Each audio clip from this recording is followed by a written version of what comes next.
De nuevo con ustedes aquí en Con Todo y Pensini por Globovisión. Bueno, para mí es no solamente un lujo, un placer tener a mi amigo Gabriel Reyes. Él es analista político y de economía, también está dirigiendo algo en los runrunes. Así que Gabriel, bienvenido al programa, buenas tardes. Sé que vienes en moto y afortunadamente llegaste a tiempo. Creo que hay un poquito de cola. ¿Cómo estás? Muy buenas tardes para ti. Gracias, Pedro. Buenas tardes. Bueno, mira, Gabriel, vamos a empezar por un tema que conversamos antes sobre la abstención en el PSUV. Tuvimos la jornada electoral para la escogencia de delegados al tercer Congreso del PSUV que ha arrojado algunas sorpresas. Primero es la abstención, los números de la gente que votó que no están cuadrando mucho y quería tu impresión al respecto, ¿por qué no fueron a votar? ¿Es un rechazo a la imposición de que sea Nicolás Maduro el nuevo presidente del PSUV? ¿Es acaso que ya no está el caudillo y como no está el caudillo no tienen ese liderazgo? ¿Hay una movida de mata dentro del PSUV? ¿Van a haber fraccionamientos? No. Después vamos con la MUD, porque la MUD está sufriendo también sus cambios, no lo quiero dejar afuera, para ver cuál es tu opinión.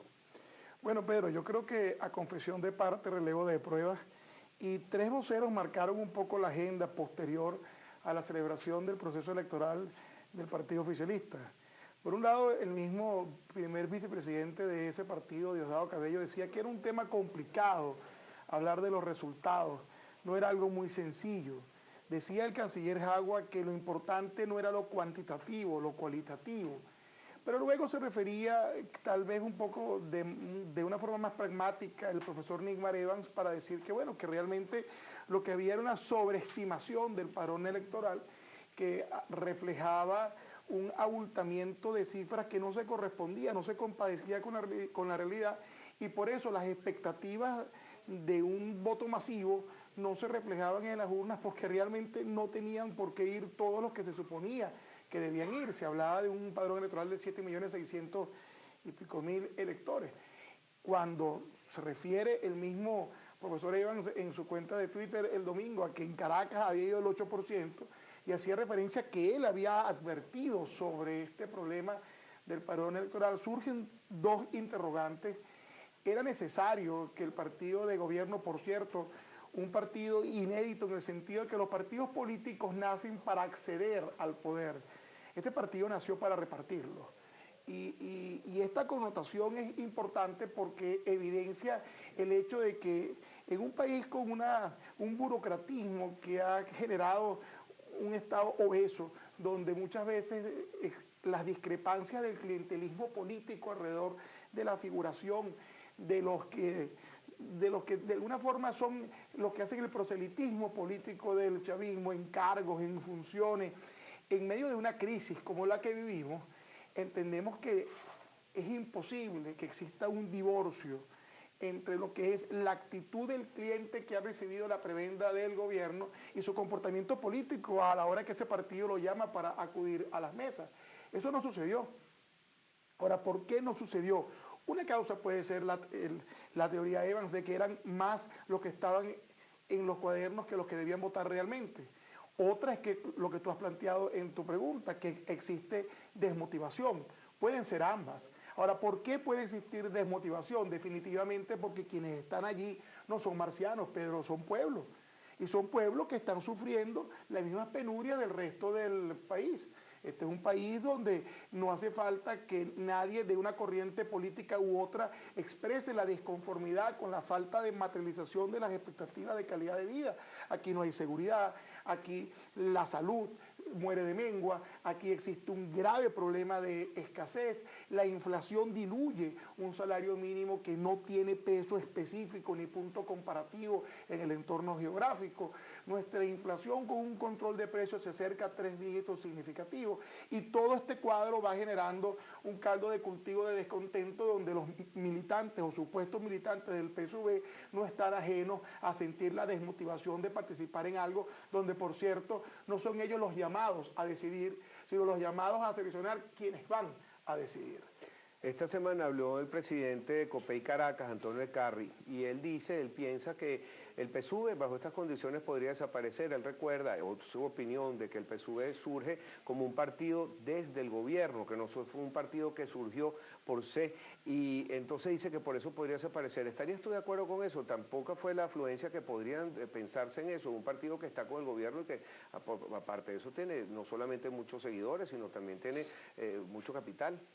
Fíjate que yo no había pensado en esta opción, pero si revisamos rápidamente la historia, entendemos que el difunto Hugo Chávez tenía un MBR 200 con B alta, luego pasó un MBR, luego pasó a un PSV y por qué no pasar a una nueva etiqueta, porque al final lo que estamos conformando es esta suerte de entelequia que conglomera a los interesados de hacer política alrededor del proyecto que se entiende que era el de Hugo Chávez, pero que hoy día se va alejando en la medida de que es inviable. Y es inviable precisamente porque las variables económicas actuales, reales, que no son otra cosa que la consecuencia de la aplicación sostenida de las medidas económicas que han paralizado el aparato productivo, que han encarecido el nivel de vida del venezolano, han generado lo que estamos viviendo hoy día. Yo creo que no es un absurdo pensar que para refrescar incluso desde el punto de vista mercadeo político una expectativa no consolidada, a alguien se le ocurra cambiar la etiqueta para refrescar el producto. Te pregunto también, hace poco también hubo rumores, y José Guerra, nuestro amigo, reveló, y a través de Runrunes, que el Jordani, cuando sale del gobierno, hace una alianza con María Gabriela Chávez y se empieza a rumorar de que ella podría ser una próxima candidata o quizás dirigir al país, pero también vemos en estas elecciones que surge un nuevo candidato, que es el hijo de Nicolás Maduro. Vemos una segunda generación que va a surgir de familias de los que ya son mandatarios en Venezuela por parte del gobierno. Bueno, yo creo que el nepotismo en Venezuela tiene muchas páginas escritas en su política, no solamente recientemente, de hace muchos años, yo diría que incluso de la época de Gómez para acá, se han escrito muchas páginas sobre el nepotismo.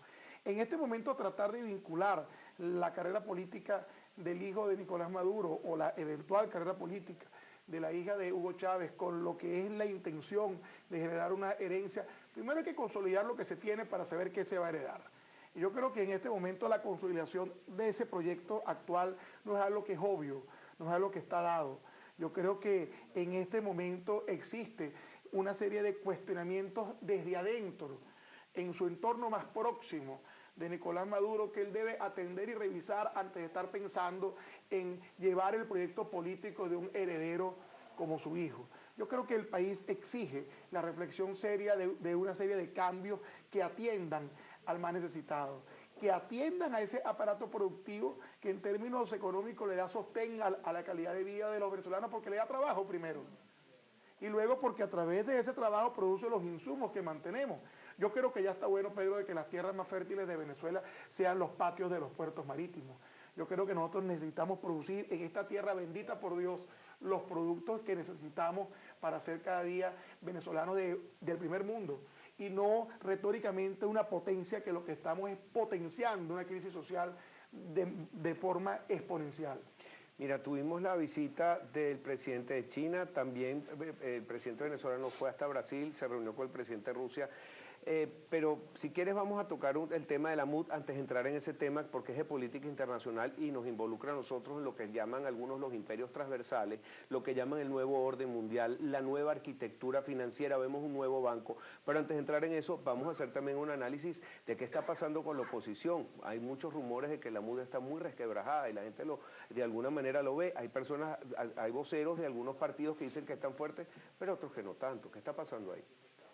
Bueno, Pedro, yo creo que la misma onda de entender que en el mercadeo político hay figuras que se desgastan, yo creo que la MUD como concepto pudiera estar acusando el castigo de una actividad más allá de lo que fue diseñada. La MUD es una entelequia que se genera con arreglo a fines específicos, que es organizar un proceso electoral primario que lo hizo con éxito y convocar a talentos tecnocráticos para el diseño de un proyecto de país alternativo para el candidato que resultara electo en este proceso. Y lo hizo con éxito, de manera que sus objetivos fueron cumplidos y satisfechos.